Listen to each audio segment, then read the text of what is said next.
Eh ben, salut à tous. Je pensais pas faire un retour sur YouTube avant un petit moment pour être tout à fait honnête, mais les derniers événements dont vous avez forcément eu ouï dire, eu connaissance, m'ont fait revenir parce que je pouvais pas rester sans prendre la parole à propos de ce qui s'est passé hier et dont on nous a abreuvé de news justement aujourd'hui à bon escient, je précise, hein, à juste titre. La mort du jeune militant Quentin, 23 ans, par la vermine antifasciste. J'insiste sur le mot vermine parce que on va en parler un peu plus en détail un peu après. Je vais vous parler de certaines de mes anecdotes et de mes expériences plutôt, parce qu'il y en a malheureusement plusieurs et je pense que certains d'entre vous se reconnaîtront aussi que je considère comme étant des milices. Bah, je pense qu'il faut employer le terme milice. Ça c'est tout à fait correct. Écoutez, je vais vous parler aussi du fait de pourquoi j'étais un peu absent ces derniers temps. Alors bonne année, je crois qu'on s'est pas revu depuis début 2026, c'est pas trop tard je pense. J'avais d'ailleurs préparé une vidéo un peu gaulerie, mais bon, les derniers événements ne s'y prétendent pas. Je me suis pas senti tout simplement l'humeur de mettre ça en ligne, parce que j'estime que ça aurait été un manque de respect par rapport à l'assassinat du jeune Quentin. Par respect, on va dire, pour l'humeur globale qui n'est pas la rigolade, je l'ai pas mise en ligne et je pense que je la mettrai pas tout simplement parce que ça ne se prête pas à l'ambiance. Alors pourquoi j'étais pas revenu sur YouTube depuis ces derniers temps? En gros c'est simple, j'ai eu un tout petit souci de santé assez léger mais assez préoccupant. Alors je vous précise, c'est rien comparé à ce que subissent et à ce que vivent certains, on va dire, certaines personnes qu'on apprécie, notamment Daniel, qui, vous le savez, est en prise avec une saleté de récidive par rapport au cancer qu'il a eu. Hein. Voilà, on va prononcer le C-word, j'espère que YouTube va pas me déréférencer par rapport à ça. On lui envoie de la force, hein, tous. Et en gros, qu'est-ce qui s'est passé? J'ai fait ce qu'on appelle un syndrome aggravé du côlon irritable. Alors en gros, on va être un peu, je vais vous expliquer un peu. C'est un syndrome qui se développe passé la trentaine, je ne sais pas ce qui se passe, c'est un peu bizarre. Votre côlon a toujours été normal. Et il y a des aliments que vous tolériez, que vous ne tolérez plus, mais en fait vous ne le savez pas que vous ne les tolérez plus. Et en gros, c'est votre côlon qui prend son indépendance et en quelque sorte, c'est votre côlon qui vous colonise et qui impose sa loi. Ça devient un dictateur. Et c'est un vrai dictateur, c'est-à-dire qu'en fait, une crise du côlon irritable, vous ne faites rien. Vous êtes en PLS, plié en 4 sur votre lit et en fait, vous faites rien, quoi. Et en gros, j'ai eu ça et ça provoque quelques saignements. Bon, douleur au niveau de la section sigmoïde du côlon plus saignement. T'as compris que voilà, tu passes très vite en surpuissance en termes de stress. Donc voilà, j'ai vu beaucoup de spécialistes. Alors tout va bien, voilà, il y a pas de souci, faut pas vous inquiéter. Faut pas vous inquiéter du tout va bien, tout est rentré dans l'ordre. Voilà, j'ai eu un traitement en conséquence par rapport à ça, donc tout va bien, il n'y a pas de souci, il n'y a pas de problème, tranquille. Voilà, je me suis fait un petit thé d'ailleurs pour parler un peu avec vous de ces anti-humains qu'on appelle les antifas. Et donc voilà, c'était simplement pour vous parler un peu de ça. Et puis il se trouve que j'ai changé d'appartement, comme vous le voyez au décor derrière moi. Je reviens sur YouTube, sûr et certain. Maintenant, on va parler du cas dont vous avez tous entendu parler, le petit Quentin donc, qui s'est fait assassiner. Faut dire les termes, hein, parce que là, c'était plus qu'une bête altercation politique, c'était purement et simplement un anéantissement de sa personne par les antifas. Alors, il faut quand même rappeler 2-3 choses. Les antifascistes, les milices antifascistes, employez le terme milice, j'insiste lourdement parce que c'est ce qu'ils sont concrètement. Ce sont des milices qu'on pourrait presque considérer comme des milices armées. Parce que bon, à partir du moment où tu portes des gants coquets, qui sont des gants de combat, hein, c'est des gants voilà, que tu peux utiliser par exemple, que certains utilisent pour le MMA, etc., que tu utilises des gants coquets. Des chaussures coquets, d'ailleurs, on dit aussi des chaussures coquets, avec une coque de fer au bout, spécialement pour frapper les os et casser les os si possible et infliger des gros dommages. Moi je considère que vous êtes armé. Voilà, ça peut être considéré comme des armes contondantes, au moins presque des armes blanches, quoi. Première pensée, c'est à la famille. Je pense que là, on peut tous avoir une pensée pour la famille du jeune Quentin qui doit être extrêmement endeuillé. On imagine un peu le drame que c'est que de perdre son enfant qui n'a que 23 ans, donc un post-adolescent littéralement qui avait toute la vie devant lui. C'est horrible, c'est un drame voilà, qui est à mon sens au niveau de la petite Lola, petit Mathis aussi, vous vous souvenez de Thomas évidemment, voilà, de tous ces gens qui en fait sont soit morts à cause de l'immigration, soit à cause de gens qui ne vous considèrent pas comme des êtres humains si vous voulez vivre entre blancs. Ça va être mon point d'attaque contre les milices Antifa. Les Antifa ne sont pas des militants anticapitalistes. Ils se revendiquent souvent de l'anticapitalisme. Moi-même, j'étais anticapitaliste et j'ai eu des actions anticapitalistes réelles, illégales donc. Alors, moi, contrairement à eux, je n'ai mis la vie de personne en danger parce que je suis bien élevé, parce que j'ai une valeur pour la vie humaine. En revanche, c'est vrai que j'ai pratiqué des actions anticapitalistes, je ne rentrerai pas dans les détails, mais notamment pour faire des maraudes pour les SDF français, pour aider même d'ailleurs des personnes dans le besoin quand j'étais à Tours. D'ailleurs, si vous connaissez l'Ordre de Malte à Tours, pour ceux qui sont à Tours et qui tomberaient sur ma vidéo, je vous invite à les contacter si jamais vous avez un peu d'âme charitable en vous et que vous êtes réellement opposé à la société marchande qui classifie les gens selon leur compte en banque et selon leurs revenus. Moi je considère que c'est un peu une société de merde et j'aimerais une autre société, mais malheureusement on est là-dedans pour le moment, peut-être que ça changera un jour et moi je fais partie de ceux qui aimeraient que ça change. Vous pouvez les contacter, ils font régulièrement des maraudes, ils distribuent de la soupe chaude, des sandwichs, des croissants, des invendus, de la grignotine et de la micaline. Alors je ne sais pas s'ils le font toujours, à l'époque je sais qu'en 2016-2017 quand moi je le faisais, ils travaillaient avec la grignotine et la micaline de la rue Nationale. Donc moi j'ai eu des actions réelles. Eux ne sont pas des anticapitalistes. Ce ne sont pas d'ailleurs non plus des militants favorables à la justice sociale. Non, les antifascistes sont des anti-blancs.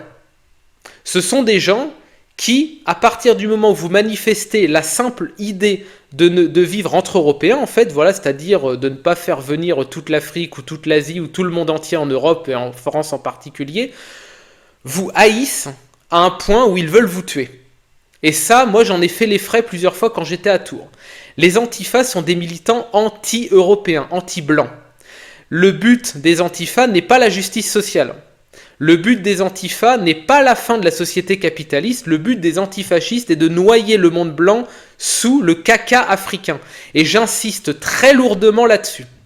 Pourquoi ? Il faut en parler.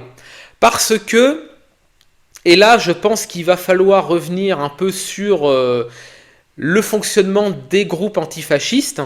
J'étais à l'université, alors je vais rentrer très peu dans les détails, en gros j'ai fait un Master 2, et donc j'ai passé 6 ans à la fac. Et il se trouve qu'en fait, les antifascistes ne sont pas, contrairement à ce qu'on entend souvent des étudiants, pas tous, il peut y en avoir, mais pour beaucoup, sont des gens, sont des marginaux. Ça peut être parfois des gens qui sont plus ou moins dans la rue, ça peut être plus ou moins des espèces de punk un peu bizarres. Mais il y a un lien très fort avec les syndicats étudiants, notamment l'UNEF. L'UNEF, par exemple, à la fac des tanneurs à Tours, pour ceux qui connaissent, est extrêmement présent. Voilà, ils ont des revendications très clairement, à bas le patriarcat blanc, etc. Mais c'est pas vraiment à bas le patriarcat, c'est surtout à bas les blancs, en fait, quoi. Et si on devait décomposer un peu leur méthode d'action ainsi que la façon dont ils se structurent, vous avez les syndicats qui en général sont les étudiants un petit peu bobos, vous savez ceux qu'on dit ouais les bobos des centres-villes, etc. C'est un peu ça. C'est pas eux qui vont à la castagne, en revanche c'est eux qui forment les antifascistes violents, les brutes à 70 de QI, assoiffés de sang. C'est eux qui sont formés directement par les syndicats en règle générale. Et ces gens-là sont en relation entre eux. Et l'intérêt des antifascistes violents, c'est qu'ils ne sont pas directement liés aux universités en général. Ils sont, je vous ai dit, souvent c'est des marginaux. Ça peut être parfois des prolos un peu paumés, un peu fanatisés par les syndicats, etc. Parce que ces gens-là, en gros, ont une haine viscérale dont je ne connais pas l'origine.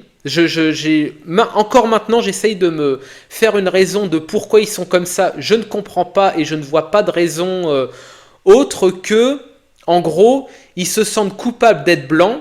Apparemment, voilà, ils ont un ressentiment par rapport à ça. Et pour ceux dont c'est pas le cas, parce que c'est même pas toujours le cas, d'ailleurs, c'est ça qui est assez intéressant.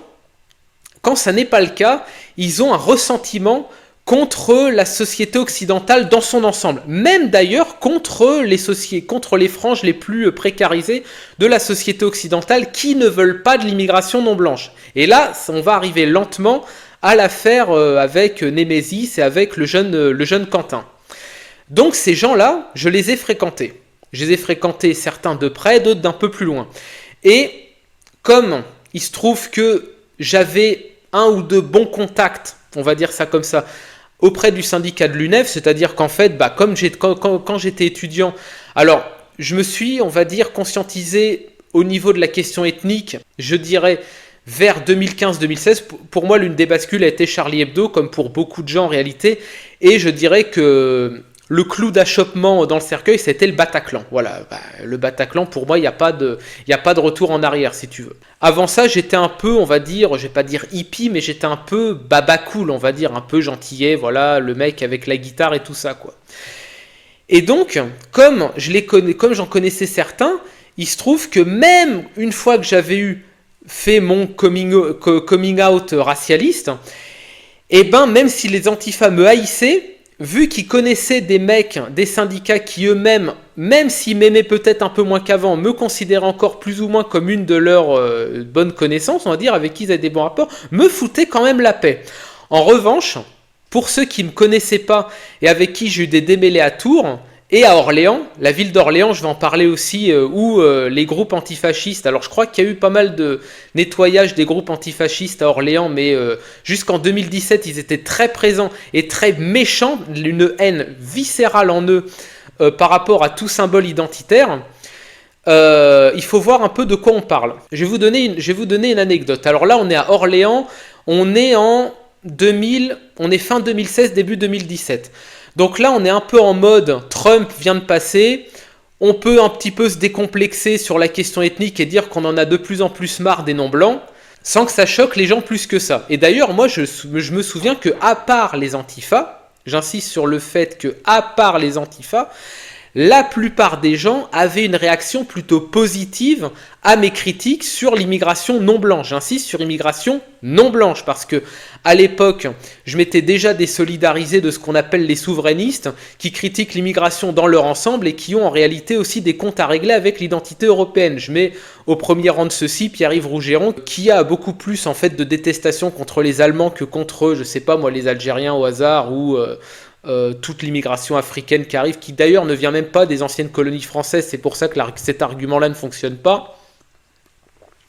Je me baladais parce que j'avais une copine à l'époque qui habitait à Orléans, donc je faisais souvent les allers-retours entre Tours et Orléans ou Blois et Orléans, parce que je travaillais en tant qu'enseignant d'allemand à Blois à cette époque, et j'avais sur ma guitare, j'ai une guitare sur ma guitare que j'avais sur la housse de la guitare, j'avais un symbole de croix celtique que j'avais fait moi-même en cuir. Vous savez, ce qu'on appelle la technique du repoussage sur cuir. En fait, j'avais fait une croix celtique, un écusson croix celtique.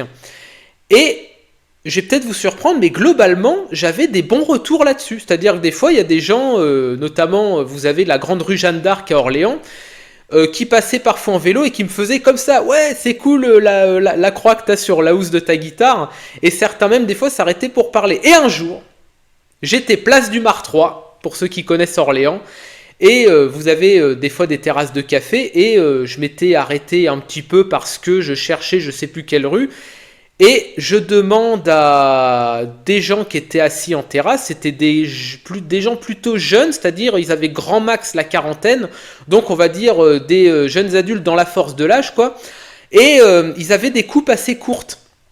Et dans ma tête, je me suis dit, c'est marrant, on dirait un peu des militants, on aurait pu passer pour des militants de droite en réalité. Et il me fait, c'est quoi le symbole là que t'as sur ta guitare ?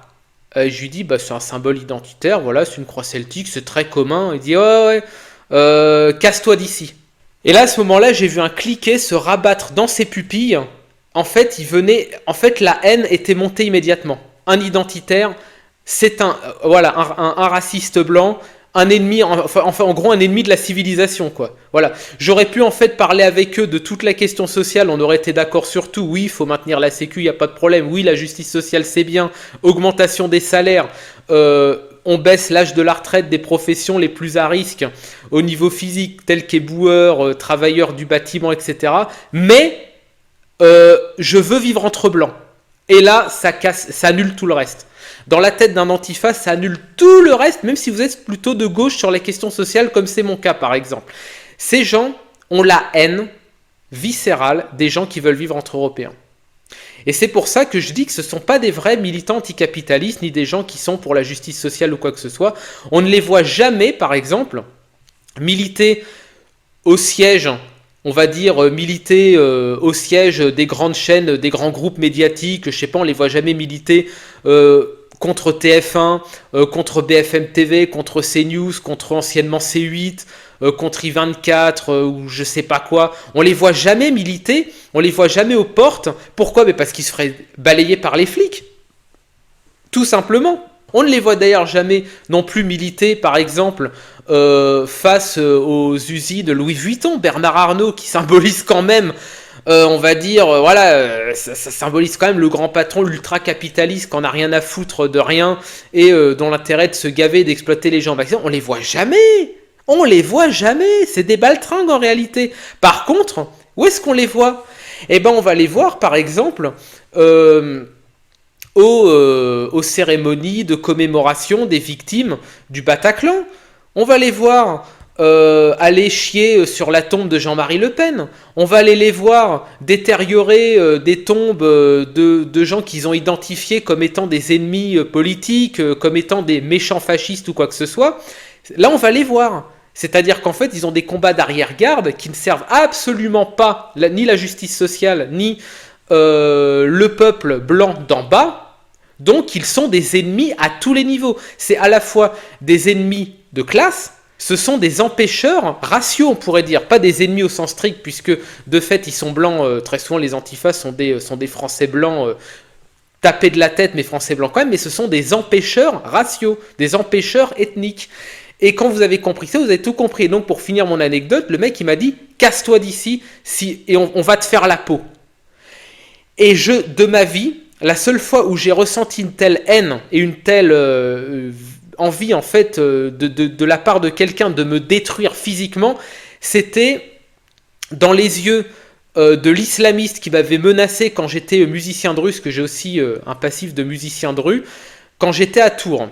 Le mec m'avait dit Wallah, vas-y, intrinsèquement, la musique c'est haram, on va te couper la tête, tu vas voir intrinsèquement le métal, c'est le truc de koufar, Voilà, et bon là je le fais en rigolant un peu, mais j'ai fait dans les couches par contre. Je vous le dis, quand t'as un islamiste avec la djellaba qui te menace concrètement, en fait c'est con à dire, mais tu reviens pas sur ton spot pendant plusieurs mois. J'ai eu peur.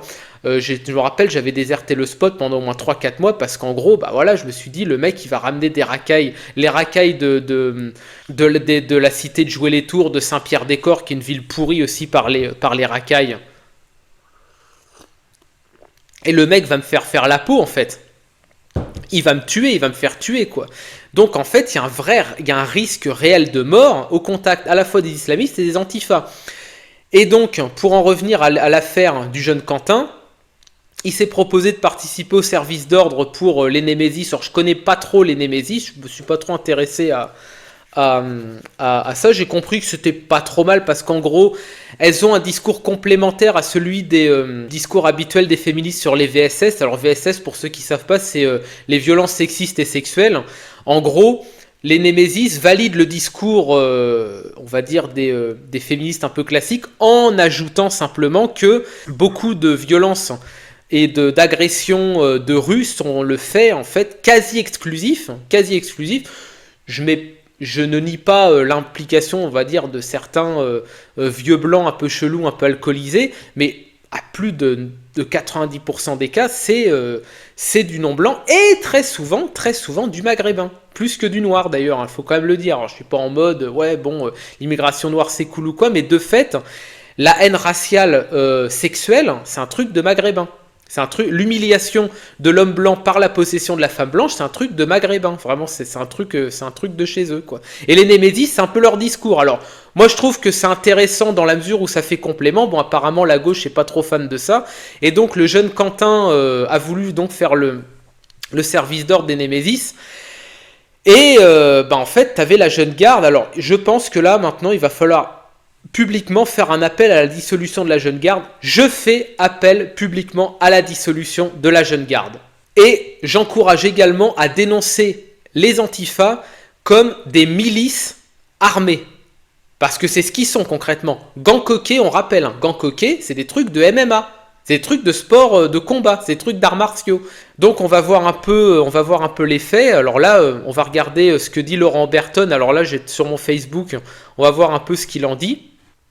Donc là, on avait les premières nouvelles, effectivement. Putain, la gueule de Raphaël Arnaud, quoi. Ce mec, c'est une crevure, quoi. C'est vraiment une pourriture, quoi. Autant il y a des causes de gauche que je partage, et ça, j'en démordrai pas. Autant les gauchistes. En fait, il faut différencier de la même manière, il faut différencier la droite et les droitards, il faut différencier la gauche et les gauchistes. Raphaël Arnaud, pour moi, c'est la prison, clairement. Là, les appels, vraiment, les appels à la violence contre les gens de droite, pour moi, c'est la tôle. À un moment donné, il faut arrêter, quoi. J'ai jamais vu un mec de droite appeler à frapper du gauchiste ou quoi que ce soit. À un moment donné, il faut dire les termes aussi, quoi. Selon les collectifs Némésis, un de leurs agents de sécurité, âgé de 20, donc 23 ans, on l'a su après, a été lynché par... Ouais, lynché, ouais, faut dire les termes, lynché. C'est pas une rixe, je crois que c'était F1 qui a mis rixe. Non. Agression à 40 contre 1. Ils étaient 40. Les antifas sont bien protégés dans ce pays, leurs actes criminels aiguillés, légitimés par certains députés, tolérés par le pouvoir, totalement d'accord. La LDH, la LFI soutient cette organisation, ouais, ça, oui, Mélenchon a eu des discours, alors là, je vais pas les passer, parce que j'ai pas non plus fait toutes les captures YouTube qui concernent l'affaire, parce qu'il y en a beaucoup.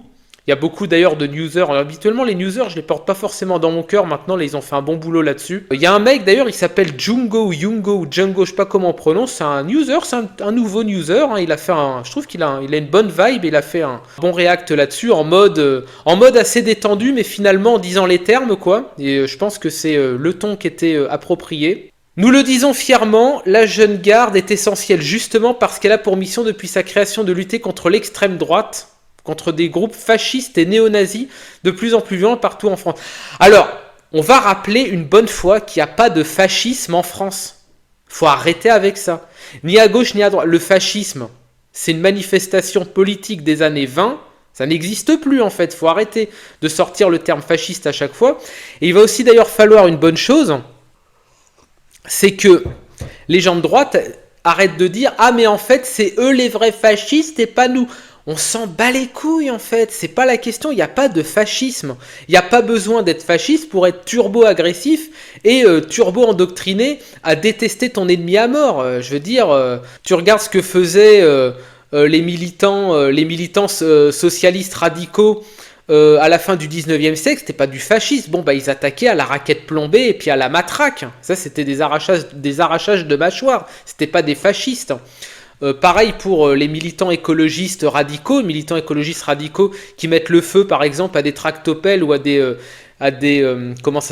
chantiers qui saccagent des chantiers, etc. C'est pareil, c'est des manifestations politiques radicales, c'est pas des fascistes pour autant. Faut arrêter de sortir ce terme à tout va, ça devient pénible, quoi. Donc là, ce qu'on a tous craint. Moi, en gros, quand j'ai appris ça, alors hier, on était encore vendredi, je bossais. Quand j'ai vu les premières news de ça, moi, c'est bête à dire, je suis pas spécialement croyant, j'ai prié, je me suis dit, j'espère qu'il va s'en sortir, quoi. Parce que, c'est bête à dire, mais il y a beaucoup de gens qui ont fait des manifs et qui ont eu affaire à des mecs de ce genre-là, qui ont eu, donc, effectivement, des coups portés très violemment, notamment dans des parties intimes, ou même au visage ou quoi que ce soit.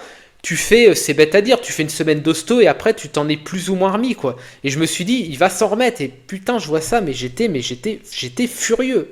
Il faut appeler à la dissolution publique de ce groupe qu'est la Jeune Garde. Je crois que c'est la Jeune Garde, il me semble, qui s'appelle le groupe de Raphaël Arnaud. Ouais, je crois que c'est ça, ouais. D'ailleurs, Clément Méric, c'est pas comparable tout à fait. Alors, je suis pas en train de dire tant mieux qu'il soit. Pas du tout. D'ailleurs, sincèrement, je pense que sa famille a dû être extrêmement attristée.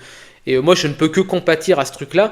Il se trouve que les circonstances n'ont rien à voir. Il était venu provoquer, il a pris une droite extrêmement bien placée. Malheureusement, moi j'aurais préféré qu'il s'en sorte parce que, encore une fois, moi je ne souhaite pas la mort des gens de gauche et j'insiste là-dessus. Ni d'ailleurs des gens de droite, même il y a des lignes de droite que j'aime pas, genre les liptards, mais je souhaite pas leur mort. Putain, je souhaite qu'ils comprennent, qu'ils racontent des conneries et qu'ils fassent un peu leur rédemption entre guillemets. Et je souhaite pareil pour les gens de gauche qui sont complètement cuck sur la question ethnique, ethnico-socio-culturelle. Mais je ne souhaite pas leur mort physique. C'est complètement différent. Que leurs idées s'évaporent, que leurs idées se transforment, que leurs idées mutent, bien sûr. Mais jamais je serai un antifa à 70 de QI ou ou même un hooligan. Hein. D'ailleurs, il faudra qu'on débunk aussi le mythe des hooligans d'Europe centrale qui sont des débiles mentaux, qui sont des antifas inversés en réalité d'ailleurs. Leur fait d'armes, c'est d'attaquer des familles ukrainiennes, les hooligans polonais notamment.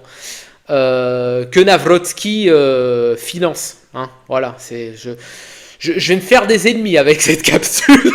Je suis en train de me dire ça avec la capsule que je prévois là-dessus, mais à un moment donné, va falloir dire les termes aussi sur ces connards que sont les hools, quoi. J'aime pas les gens ultra violents d'où qu'ils viennent en réalité. Ça c'est vraiment un truc que j'ai jamais. En gros, que ça soit les hooligans ou les antifas, quand vous tenez un discours nuancé, ils prennent ça pour une provocation intellectuelle. C'est un truc qu'il faut vraiment avoir en tête. Un discours nuancé, moi par exemple, je m'étais pris la tête, je vais en parler un peu avec des militants radicaux de droite polonais qui haïssent les Ukrainiens à un point où vous imaginez pas, quoi. Alors que les Ukrainiens, enfin, ils se posent aucun problème. Je dis pas qu'il n'y a pas à la marge un peu des cassos, voilà, qui fassent chier, mais c'est à la marge et ça représente, enfin, c'est peanuts par rapport à l'immigration ukrainienne dans son ensemble, qui est extrêmement pacifique, bien intégrée, qui travaille, qui apprend la langue. D'ailleurs, bon, c'est facile parce que c'est de langue slave, donc il y a une porosité linguistique inter-intelligible qui permet la chose. Mais ces gens, quand tu leur dis, mais en fait, tu comprends bien que les Ukrainiens, c'est pas un problème parce que ceci, parce que cela, ils sont prêts à t'éclater la tête, quoi. Et en fait, j'ai eu le même sentiment que quand j'étais en 2016-2017 face à des antifas, leur expliquer, mais vous savez, même les Maghrébins qui ont une haute valeur sociale, qui ont un haut statut social, détestent les Blancs en fait. Le combat que vous pensez être un combat social entre les ethnies n'est pas un combat social, c'est un combat ethnique, purement et simplement. Il y a eu aussi un autre truc qui est un petit peu passé en dessous des radars, qui a été un peu moins médiatisé, mais qui est, à mon sens, tout autant problématique.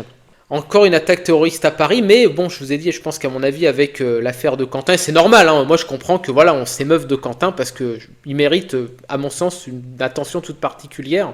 En gros, un gendarme a failli se prendre un coup de chlasse par un mec qui a un profil, c'est marrant, il s'appelle Brahim Machin, c'est ce gars-là, là. Il n'a pas un profil arabe ou maghrébin, il a un profil balkanique, je trouve.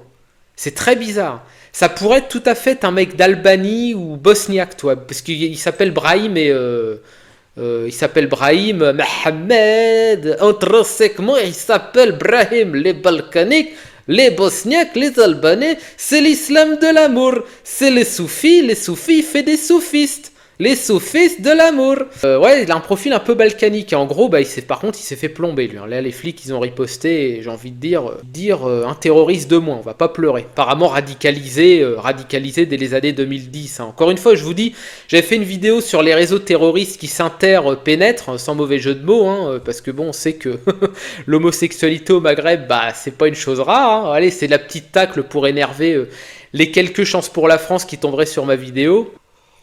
Où j'avais expliqué qu'en fait, les réseaux Khaled Kelkal et Aït Ali Belkacem des années 95, en fait, ils ont participé à soutenir les réseaux Kouachi, donc des attentats de 2015, vous voyez. Donc en fait, faut pas croire en fait, parce qu'il y a 20 ans entre les deux, qu'il n'y a pas de lien. Il y a un lien en fait, le terrorisme islamique, il est...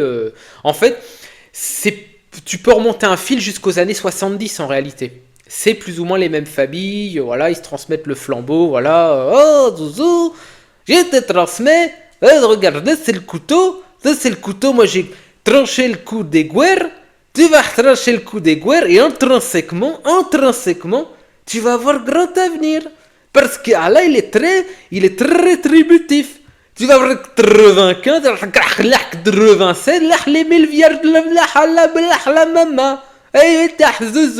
Et en fait, ils se transmettent vraiment le flambeau de père en fils, quoi. Et vraiment, faut avoir ça en tête, quoi. C'est vraiment, quand je dis qu'ils nous détestent, mais enfin, c'est un niveau que vous vous rendez même pas compte. Hein. Faut vraiment, bah, il y a encore sa gueule ici, tiens.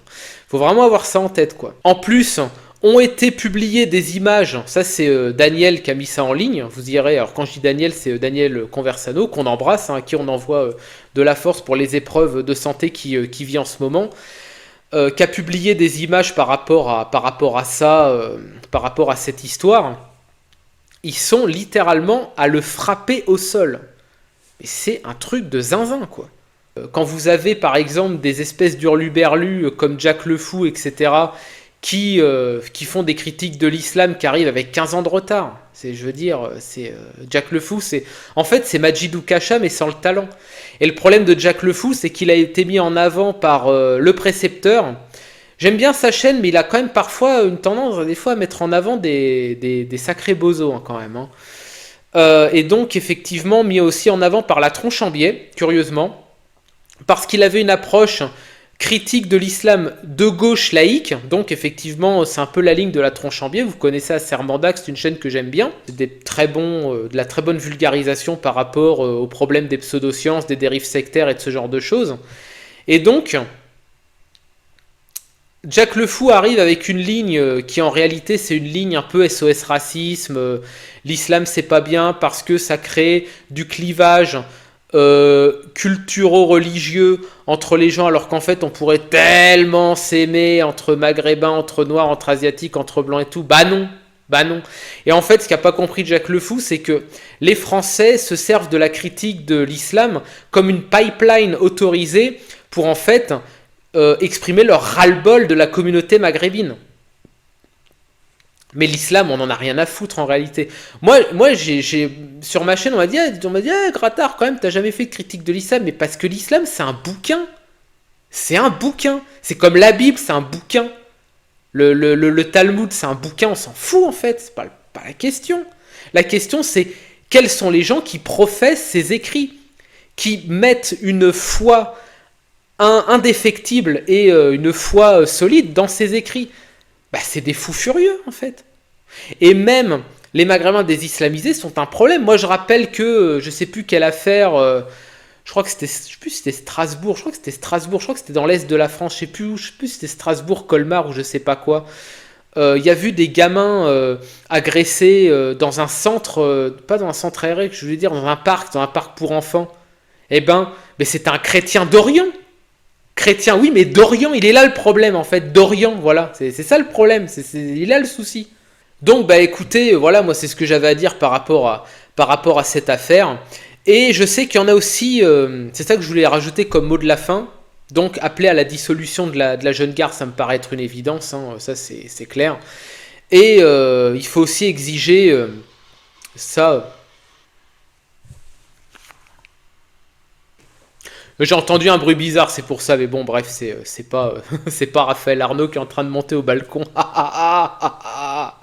Bon, bref, qu'est-ce que j'étais en train de dire? Moi, oui, il faut, j'essaye de rire, mais c'est pas forcément drôle, mais bon, faut aussi aller de l'avant, c'est important. Faut toujours, même pour les gens qui sont expatriés, il faut vraiment parler du problème ethnique. Hein. Il faut vraiment parler du problème ethnique, c'est un truc de fou. D'ailleurs, moi, je vais vous dire un truc, et vous allez me croire ou non. Vraiment, je pose ça là, je ne sais pas. Moi, je parle mieux en Pologne à des gens de gauche qu'à des gens de droite, en fait. Parce que les gens de gauche, en fait, en Pologne, ils sont favorables, par exemple, justement, à des principes... en fait, ils sont sur des questions à l'ancienne, capital travail, augmentation des salaires, amélioration du code du travail, des choses assez concrètes qui concernent, en fait, la totalité du peuple, finalement. Et quand tu leur dis... et sinon, la régularisation d'Africains et tout, ils te font « Ah non, non !» C'est excellent. Et en gros, moi, j'arrive à parler avec eux parce qu'on est sur la même ligne. Fondamentalement, on est sur on peut dire, un peu gauchiste. J'aime pas dire gauchiste, mais on va dire de gauche un peu sur la question de... Mais, ouais, de droite, même si eux, ils vont pas le dire comme ça, mais pour un Français, on va dire de droite, sur la question identitaire. Voilà, sur la question identitaire, sur la question culturo-identitaire, en ce qui concerne notamment le décorum immédiat du pays, et ethnique, hein, forcément, et de droite. C'est la droite de ces pays-là qui commence à vouloir de l'immigration, c'est pas la gauche. Parce que bah voilà, le Polonais quand même, il coûte trop cher, hein, il veut un bon salaire, alors que bon, bon, on t'en l'air, tu vas prendre 4000 zloty, 4000 zloty, 4000 zloty, on prend les 4000 zloty, on les prend des beaucoup, on donne des beaucoup 4000 zloty. Alors que t'as le Polonais, il va dire, ah bah non, 4000 zloty, non, je bosse pour 6500, 7000 net minimum. Attends, c'est le pays de mes ancêtres, j'ai pas envie de me faire exploiter par le grand capital. Ce qui est totalement normal. Moi, encore une fois, hein, là-dessus, je serai jamais un droitard sur la question sociale. Hein. Je viens d'en bas, je sais la galère que c'est, plutôt crever que de tendre mon cul au grand capital. Par contre, en même temps, on va voter pour un bol de riz. On va voter pour un bol de riz, on va bosser 12 heures. Hein. On va bosser 12 heures. Bosser 12 heures, tu prends un bol de riz, tu dors un petit peu, tu restes du travail. Tu prends les 4000 autres, tu les prends. Hein.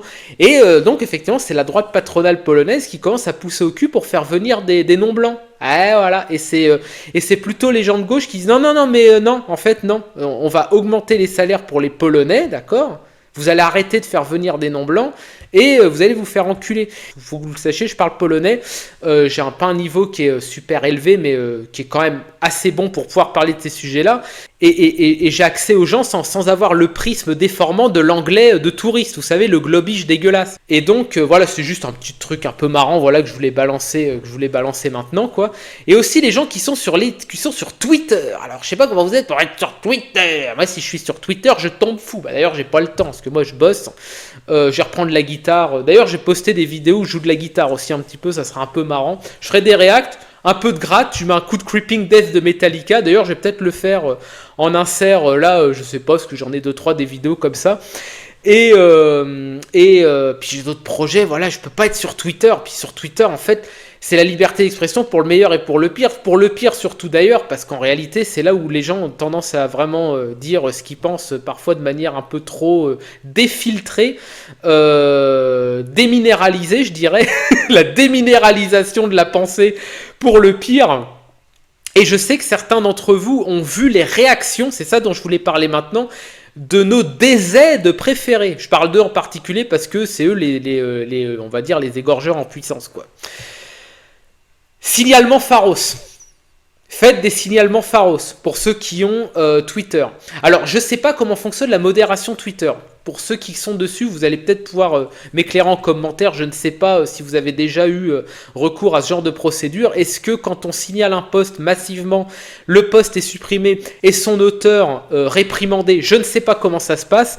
En revanche, il suffit, je crois que c'est le canal Telegram de Daniel qui a posté les réactions de beaucoup de DZ en question, alors de certains gauchistes blancs aussi, mais en réalité pas tant que ça, en proportion il y en a, mais d'ailleurs j'étais assez surpris de la réaction de Rima Hassan. Je m'attendais à un désastre et au final, alors on va être prudent parce que je sais que des fois les gens sur YouTube ne comprennent pas la nuance, c'est un petit peu le problème, hein. Voilà, c'est souvent d'ailleurs les derniers de la classe qui commentent et ça se voit, hein, les gens qui n'ont pas d'interaction sociale et qui t'insultent en commentaire et qui disent bah si, je te dirais ça en face. Non, tu me dirais pas ça en face. Parle poliment, d'accord, parle poliment. Donc, je voulais parler de la réaction de Rima Hassan. Rima Hassan qui avait dit un truc un peu en mode, oui alors, effectivement, c'était Némésis d'extrême droite, mais je condamne fermement les actions violentes et les gens qui ont fait ça doivent être punis. Elle l'a dit. Et honnêtement, il faut voir les gens qui suivent Rima Hassan. Ce sont des égorgeurs en puissance. Ce sont des gens qui carburent à la haine raciale. Ce sont des gens qui carburent à la haine raciale anti-blanche, anti-occidentale d'une manière générale, mais non conscientisée anti-blanche, je dirais. Et je trouve qu'elle a eu quand même, entre guillemets, des ovaires assez solides pour sortir un truc comme ça, parce qu'elle aurait tout aussi bien pu dire « Oui, mais il l'avait bien cherché, et de toute manière, les engagements politiques, de toute manière, sont censés impliquer le fait de pouvoir s'engager jusqu'au bout, donc de mettre sa vie en jeu, donc nanani nanana, et donc au final, il a eu que ce qu'il méritait, il a eu que ce qu'il cherchait. » Elle n'a pas du tout dit ça. Elle a essayé un peu de sauver la face. Bon, il y a un principe électoral aussi, parce qu'elle doit essayer de parler à tout le monde. Si elle parle aux Arabes, elle aurait pu dire, ouais, bon, c'est un sale guerre qui voulait pas se faire remplacer sur la terre de ses ancêtres, qui s'est fait buter, on en est content. Peut-être qu'elle le pense, hein. Ça se trouve, elle le pense. Hein. Moi, je l'ai entendu déjà en interview, c'est une catastrophe. Hein. Mais là, elle s'est dit, il faut faire du damage control obligatoirement. Méluche, faut quand même qu'il fasse au moins 30%, qu'il fasse au moins 30% pour passer au deuxième tour en 2027. Donc bon, on va quand même garder les blancs qui votent à la FI et on va pas faire de postes trop désastreux, et je pense aussi que c'est ça qui l'a motivé. Donc dans les formes, c'est entre guillemets, selon mes critères, la connaissant et connaissant les gens qui la suivent, plutôt, je dirais, modéré, je vais pas dire honorable, mais modéré, mais je pense qu'elle en pensait pas moins en réalité. Alors, j'aime pas faire des procès d'intention, je suis pas dans sa tête, hein, ça se trouve, je me gourre complètement, je ne sais pas. Mais par contre, j'ai vu la réaction de gens beaucoup plus problématiques, et là je veux parler de ER, égalité réconciliation. Dès qu'il y a une disaster class à faire, ils sont là. Hein. Moi, j'ai vu un post passer, alors je peux pas vous le retrouver, je l'ai pas imprimé, je fais un peu la vidéo en mode freestyle. Et en gros, c'était Naël est un golem de Soros, Clément Méric était un golem des socialistes, Quentin est un golem de Bolloré. Ces golems se sont engagés, donc finalement, quand on s'engage comme ça, on n'a que ce qu'on mérite ou je sais pas quoi.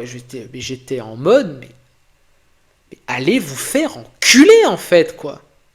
Je veux dire, vous ne trompez personne. Plus personne ne peut vous blairer. Plus personne ne peut vous voir. Plus personne ne peut vous encadrer, que ce soit à gauche ou à droite.